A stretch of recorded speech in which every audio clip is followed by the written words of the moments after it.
So what if I said you've been fooled by some rumor about doing your nails at home? You've been told that powder and liquid nails are cheap, but you can't even get nice designs and the process is unsanitary. Moreover, they don't last for a day or two.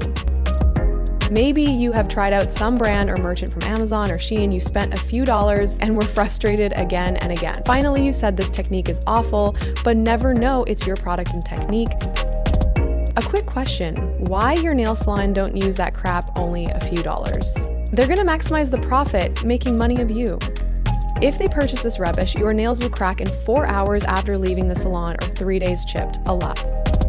You come back and ask for a warranty with a ton of blame on your nail tech. All these are never expected from them, and that's the ultimate reason why they choose a better product. Even you'll never be able to buy them since the top quality is only available for pros. Follow my step-by-step tutorial and let's get this ice cream melting or dripping Inspo dip nails.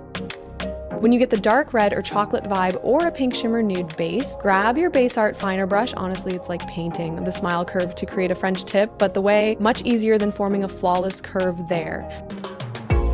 The only spot you should care more is the dripping part. May cause some shrinking and unevenness. Don't worry, it's caused by the self-leveling liquid's tension of the superfine powder absorbing with the liquid. Gently pat to press down any bumps, but do not too much to make them still in good shape.